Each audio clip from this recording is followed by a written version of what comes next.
Imagine um rugido que não vem da garganta de um leão, mas da própria terra.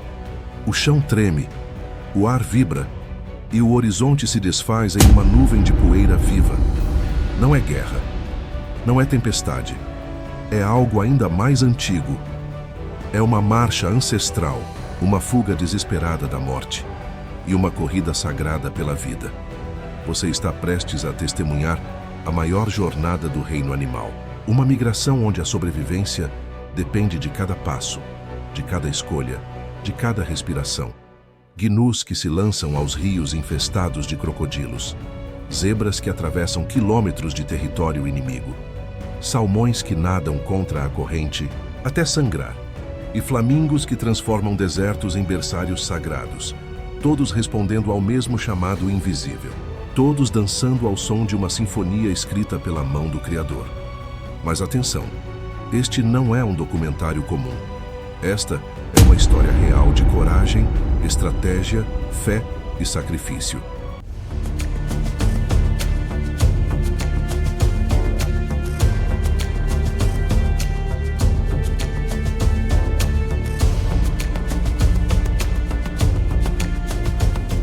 Aqui, a água pode matar, o alimento pode faltar, os predadores estão por todos os lados e nem todos chegarão ao fim da jornada.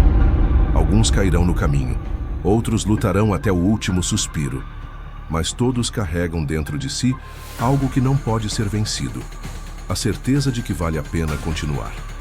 Você vai ver de perto filhotes sendo tragados pelas águas, mães lutando com o olhar vazio de desespero, manadas em colapso, revoadas rosadas, que pintam o céu como uma pintura viva de esperança. E acima de tudo isso, uma verdade poderosa. Mesmo no caos mais brutal da natureza, ainda há ordem, ainda há beleza, ainda há propósito. Não pule, não avance, porque cada segundo a seguir pode te surpreender. Esta é a história de 4 migrações, mas no fundo, é também a nossa história. Uma prova viva de que quando Deus desenhou o ciclo da vida, Ele nos deixou pistas por toda parte, nos rios, nas savanas, nos céus e até mesmo nas águas salgadas onde ninguém ousa pisar. Se você acha que já viu tudo, espere, porque o que vem a seguir vai mudar o modo como você enxerga a natureza e talvez a sua própria vida. Aperte o cinto, o espetáculo vai começar.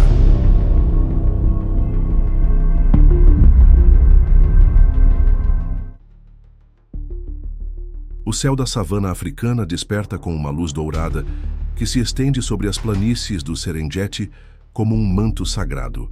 O ar vibra com a aproximação de algo grandioso. Não é uma tempestade, não é um terremoto. É um movimento coletivo, quase divino, que começa a se formar nas sombras do amanhecer. Um murmúrio surge no horizonte e logo se transforma em um rugido profundo e cadenciado. São os gnus. Milhares deles. Não, milhões. Uma multidão viva que se levanta como se ouvisse um chamado invisível ecoando pelas veias da terra. Todos os anos entre o fim da estação chuvosa e o início da seca, os gnus iniciam uma jornada que ultrapassa 1000 quilômetros. Não por escolha, não por luxo, mas por necessidade. E mais do que isso, por obediência a algo que não se explica com lógica, mas que se compreende com fé. Eles partem em busca da promessa verde que os céus revelam, campos férteis, água em movimento, a renovação da vida. E junto a eles, como parceiros de destino, marcham também as zebras, que enxergam nas listras umas das outras a unidade e a força que as manterá vivas. Esse movimento não é um simples deslocamento. É uma coreografia cósmica, marcada pelo som dos cascos, pelo cheiro da terra molhada, pela poeira que sobe como incenso, pelas novas vidas que nascem no meio da marcha. Os gnus, com seus corpos curvados e olhar persistente, são os mensageiros de um ciclo que Deus desenhou com precisão. Eles não têm mapas, não usam bússolas, mas seguem em frente, como se uma bússola celestial estivesse presa dentro de cada coração, apontando para onde o Criador deseja que eles estejam. A jornada, no entanto, é brutal. A travessia do rio Mara, por exemplo, é um dos momentos mais temidos. Ao chegarem à margem, o silêncio toma conta da multidão. Do outro lado, o pasto verdejante parece brilhar como um paraíso prometido. Mas entre eles e essa terra abençoada, jazem as águas escuras e traiçoeiras, habitadas por crocodilos famintos, criaturas antigas que parecem guardar os portões da travessia. E mesmo assim, sem hesitar, o primeiro gnu pula, depois outro, e mais outro. Logo o rio se torna uma explosão de corpos mergulhados na luta pela sobrevivência. Muitos caem.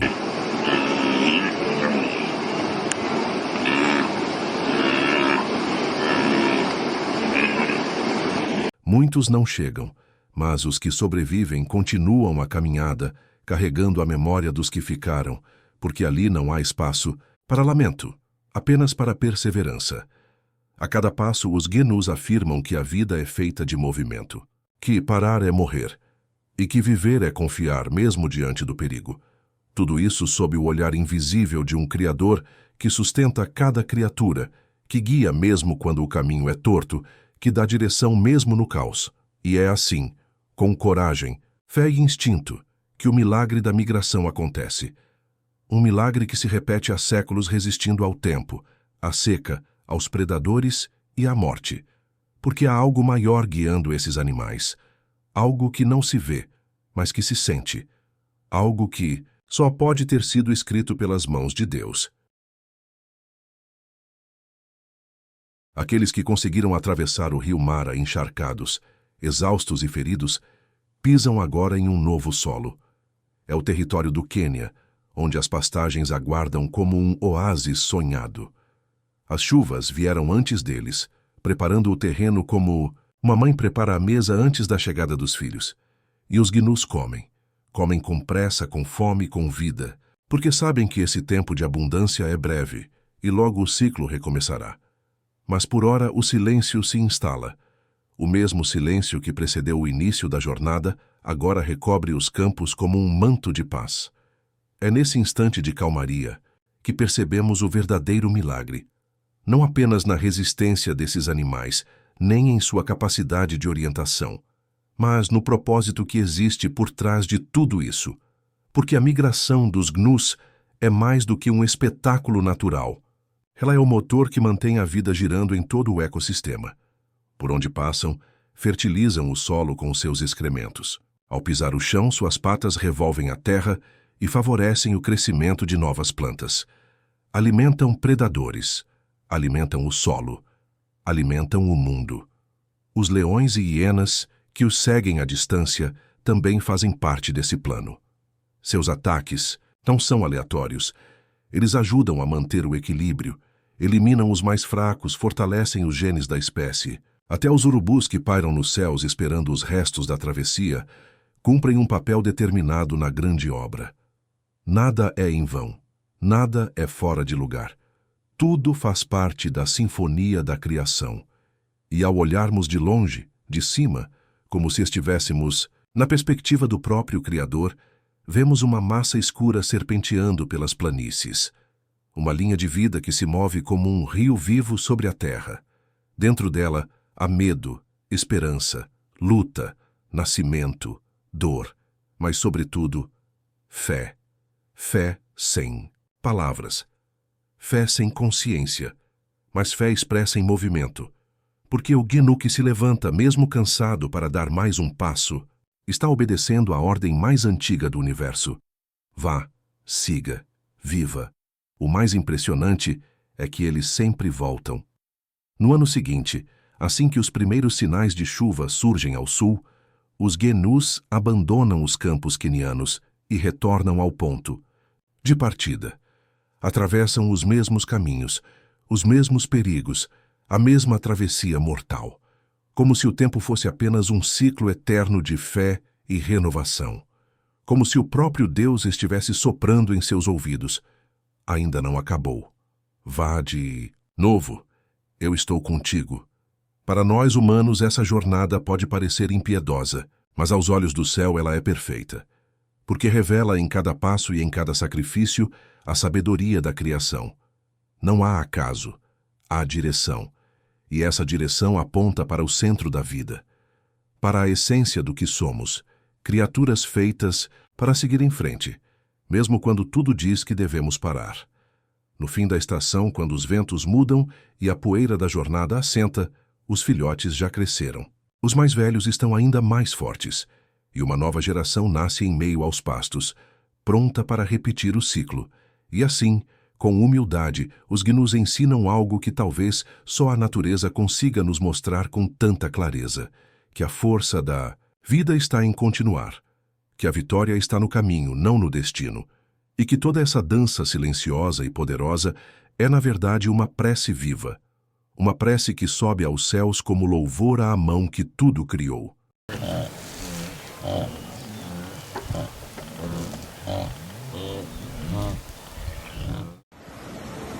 Quando os ventos do outono começam a soprar sobre o Pacífico Norte e as águas dos rios frios voltam a correr com mais força, um antigo chamado desperta nas profundezas do oceano. Ele não tem voz, nem som, mas vibra como um eco nas entranhas da terra e do coração. E nas profundezas escuras onde o sol não toca, algo se move. Um lampejo prateado, depois outro. Um brilho de vida se agita em meio à corrente fria. Os salmões vermelhos escutaram o chamado e estão prontos para responder. Foram anos navegando os oceanos imensos, alimentando-se, crescendo, fortalecendo seus corpos, enfrentando predadores e mares revoltos. Agora, guiados por uma bússola interna que não falha, eles iniciam a viagem de volta. Voltam para o rio onde nasceram, para o mesmo leito de pedras e correnteza que viu seus primeiros movimentos. E o que torna essa jornada tão espantosa é que eles nunca estiveram lá antes. Foram levados pelas águas ainda como larvas, flutuaram para o mar ainda frágeis. Mas agora, adultos, maduros, encontram o caminho de volta como se o próprio Deus tivesse gravado em seus corpos o mapa do retorno. O percurso, no entanto, é cruel. Os rios que antes os conduziram ao oceano agora são obstáculos a serem vencidos. Eles nadam contra a corrente, contra a força da água, contra a gravidade, contra tudo o que parece lógico. Passam por corredeiras, saltam cascatas, enfrentam rochas redes humanas, garras de ursos famintos e águias que sobrevoam os córregos como sentinelas. E mesmo diante de tantos perigos, nenhum deles recua, porque a missão é clara e o tempo é curto. Cada músculo, cada escama, cada batida do coração do salmão está a serviço dessa missão sagrada. Voltar ao berço onde a vida começou, para dar continuidade ao ciclo. Eles não fazem pausas, não se distraem. Seu corpo começa a se transformar no caminho. A pele ganha tons rubros, intensos como brasas vivas. A mandíbula dos machos se curva, tornando-se uma arma viva para as disputas que virão. O salmão se transfigura no caminho, como se o sacrifício que se aproxima estivesse esculpindo sua aparência, preparando-o para o clímax de sua existência. Assim, milhares deles sobem os rios como uma corrente viva de esperança. Um fluxo reverso, inexplicável, quase impossível. Eles desafiam a lógica, o tempo, os elementos. E fazem isso em silêncio, sem plateia, sem testemunhas, apenas com os olhos voltados para o alto do rio, onde a promessa da vida os aguarda, e onde também os espera a morte. Sim, porque a migração dos salmões é uma marcha final.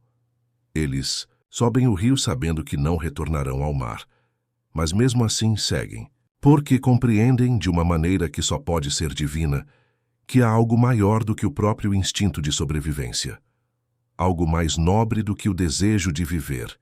Eles vivem para deixar a vida, morrem para que outros nasçam. E esse é o maior testemunho da criação, que o verdadeiro milagre não está em evitar a morte, mas em fazer da própria morte um ato de amor. Os salmões chegam ao destino final da viagem exaustos, mutilados, mas triunfantes. Ali nas águas calmas dos leitos rasos, cavando ninhos com seus corpos, eles liberam os ovos e o esperma que darão origem a uma nova geração. O ciclo se completa. A vida recomeça.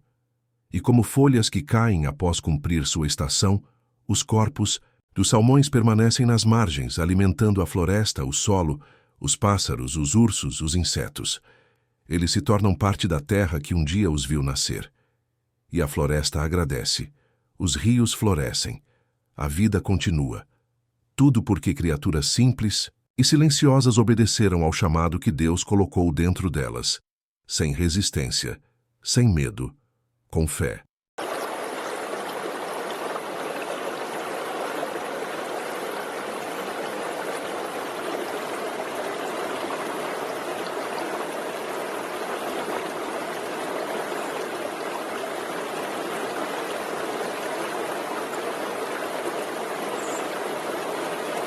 O leito do rio, agora coberto por ovos recém-depositados, guarda o início de uma nova geração. E sobre esse santuário silencioso, os corpos dos pais repousam. Alguns ainda se movem levemente, como se esperassem a confirmação de que cumpriram sua missão. Outros já se tornaram parte da paisagem. Mas há algo sagrado naquele cenário de entrega e sacrifício.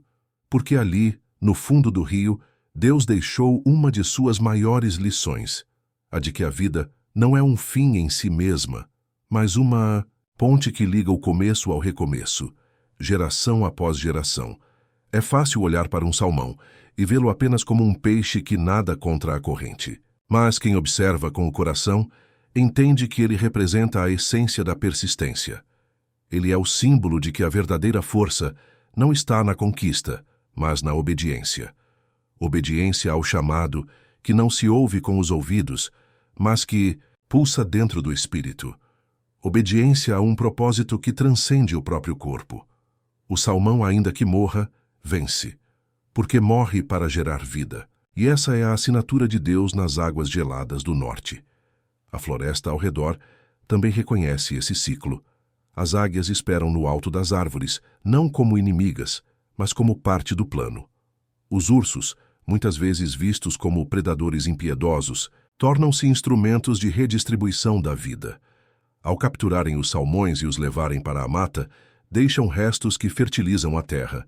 Nitrogênio, fósforo, carbono, tudo que está no corpo do peixe se transforma em alimento para as árvores.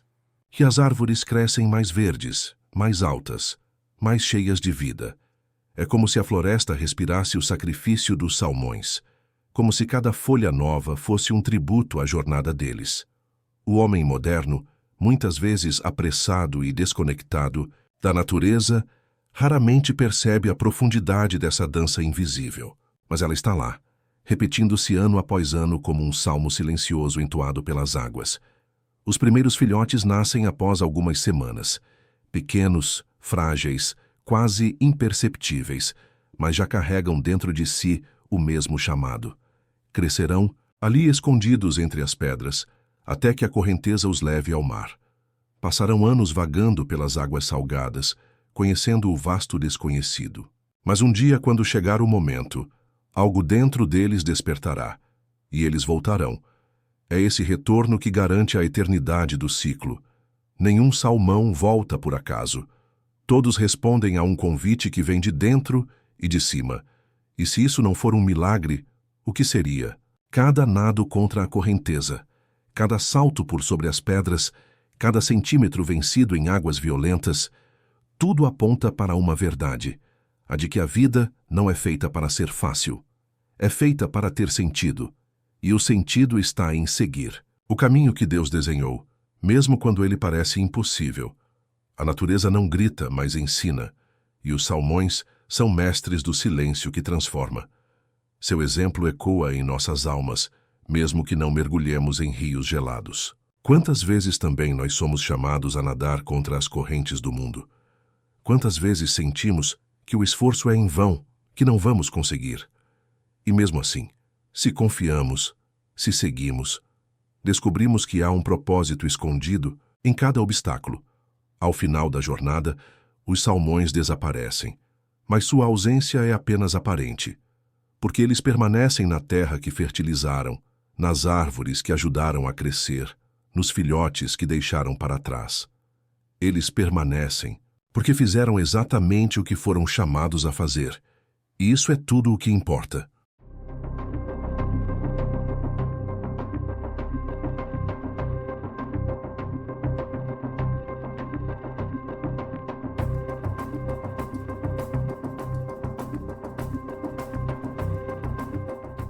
Quando o céu se pinta de tons alaranjados e o calor começa a secar as grandes planícies alagadas do leste da África, algo magnífico acontece. No coração das terras secas e salgadas do Quênia e da Tanzânia, um espetáculo começa a se formar. Ao longe, como uma miragem viva, uma mancha rosada surge no horizonte. Não é ilusão, é vida, é movimento, é milagre. São os flamingos, milhares, centenas de milhares. Uma multidão que dança sobre as águas, como se o próprio céu tivesse derramado gotas de cor sobre a terra. Eles chegam voando em formações amplas, silenciosas, com as asas abertas ao vento e o olhar firme no destino. Guiados por um instinto que ultrapassa a razão, eles abandonam os lagos onde passaram a estação chuvosa e partem em busca de novos territórios. E o que procuram não é conforto, mas o ambiente perfeito para dar início ao ciclo da vida. Eles migram para regiões inóspitas, onde poucos animais se atrevem a pisar. Lagos alcalinos, ricos em sal e minerais corrosivos, como o nátron, que parece ter sido esculpido por uma mão divina que não teme extremos, é lá, naquele deserto aquático e ardente, que eles decidem nidificar. Porque ali, cercados por uma natureza bruta e impiedosa, os predadores são escassos. E o perigo para eles é proteção, é um paradoxo da criação. O lugar mais hostil se torna o mais seguro. Um cenário quase irreal, onde o chão que queima e a água que corrói servem como escudo para a fragilidade dos filhotes que nascerão. E assim, os flamingos se reúnem, não aos pares, mas como uma congregação viva. Um culto silencioso à vida com seus longos pescoços curvados em elegância e pernas finas que parecem desenhadas à mão, eles começam o ritual. Constroem ninhos de lama endurecida, cúpulas simples mas eficazes, erguidas sobre a superfície da água.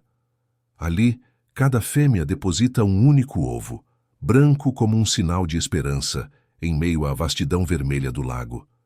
E então começa a vigília, dias e noites de proteção, alternando entre macho e fêmea, num revezamento perfeito, como se soubessem que nada, absolutamente nada, deve interferir na promessa que está ali germinando. Durante esse tempo, a coloração dos adultos se intensifica. O rosa se torna mais vivo, mais vibrante. É a alimentação à base de algas ricas em carotenoides que pinta suas penas como pinceladas de fogo. Mas há quem veja mais do que química nesse fenômeno. Há quem veja um reflexo da missão que carregam. Porque enquanto cuidam da nova vida, os flamingos parecem arder em luz, como tochas vivas erguidas sobre as águas do deserto. E não é por acaso. Deus não criou os flamingos para serem discretos. Criou-os para brilhar, para mostrar que até no lugar mais seco, mais duro, mais improvável, a vida floresce com beleza. E que a cor não vem do ambiente, vem de dentro. Os flamingos são uma lembrança viva de que somos chamados a resplandecer, mesmo quando tudo à volta parece cinza. A cada dia que passa, o lago se enche de mais aves, mais vozes, mais movimento. E quando os primeiros filhotes rompem a casca dos ovos, cambaleantes, frágeis, mas vivos, a colônia inteira parece se curvar em silêncio. Porque naquele momento, o impossível se tornou realidade. E tudo, o calor, o sal, a espera, o voo, o sacrifício, valeu a pena.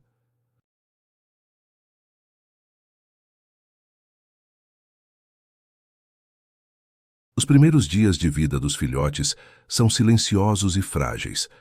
Seus corpos ainda não exibem o tom rosado dos pais. São cinzentos, tímidos, como se o mundo ainda estivesse por ser descoberto. Mas mesmo com suas pernas desengonçadas e asas pequenas demais para voar, há algo neles que brilha, a promessa, a certeza de que a jornada continua. E é essa promessa que move toda a colônia. As aves adultas se revezam incansavelmente entre proteger os pequenos e buscar alimento. Em meio à água salgada e densa, alimentam-se de algas microscópicas que colorem suas penas, como se cada refeição também fosse uma forma de louvor à beleza da vida. Com seus bicos curvados de maneira única, filtram nutrientes das águas rasas. A forma de seu corpo, seu modo de se alimentar, seu jeito de andar, tudo foi projetado com um propósito exato. Nada neles é acaso. Cada detalhe é a assinatura do Criador. À medida que os dias passam, os filhotes crescem e se reúnem em creches naturais. São centenas, às vezes milhares, de pequenos flamingos agrupados como uma nova geração que já começa a entender o valor da coletividade. Estão aprendendo que viver não é apenas estar no mundo, mas caminhar com outros, proteger e ser protegido. As aves adultas observam de perto, sempre alertas, porque o ciclo da vida ainda exige vigilância. As ameaças, mesmo aqui, podem surgir. Mas o mais belo é ver como esses jovens começam a desenvolver a cor característica da espécie. Não por imposição, mas por transformação. A natureza age em silêncio, e a beleza vai surgindo de dentro para fora. O rosa intenso das penas não é pintado, ele é revelado. É o reflexo daquilo que se absorve. E, de forma simbólica, os flamingos nos ensinam algo essencial. Que aquilo que colocamos para dentro, aquilo que alimenta nossa alma, também define o brilho que deixamos no mundo. Com o tempo, os filhotes aprendem a andar sobre a lama quente, a mergulhar os bicos nas águas densas, a bater as asas contra o vento. E quando chegam ao ponto certo de maturidade, algo os impulsiona a levantar voo. É o momento da partida. A migração recomeça. Aqueles que nasceram em meio ao sal, ao calor e à adversidade, agora seguem para outros lagos, outros horizontes. E ao fazerem isso, carregam consigo a herança de tudo o que viveram. A força, a leveza, a fé. No céu, o espetáculo é indescritível. Milhares de flamingos cortam o ar em formações ondulantes, com asas rosadas que refletem o sol como cristais, em movimento. E quando sobrevoam as águas de outros lagos, anunciam a chegada da vida. Porque onde pousam, o ambiente se transforma. As águas se agitam, as margens se enchem, e o ciclo continua. Como se a própria terra estivesse à espera daquelas aves para lembrar que a criação ainda pulsa, ainda canta, ainda floresce. E é nesse ponto que compreendemos o verdadeiro sentido da migração dos flamingos.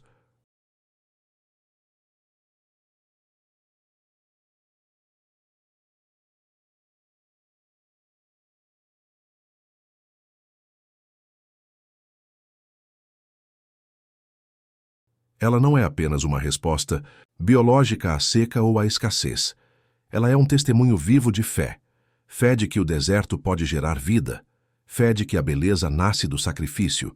Fé de que há um tempo para cada coisa, para partir, para esperar, para voltar, para florescer. E essa fé não é cega. É uma fé moldada pela experiência, pela obediência ao chamado divino que está inscrito em cada célula dessas criaturas.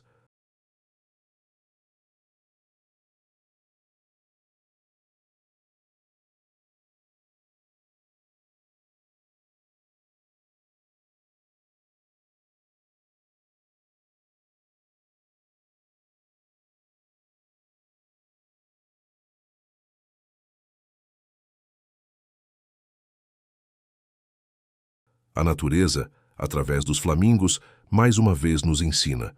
Enfrentam o sal, o calor, a solidão, a distância. Mas fazem isso com graça, com cor, com propósito. Porque sabem, mesmo sem saber, que estão seguindo o plano de algo maior. E esse plano é perfeito.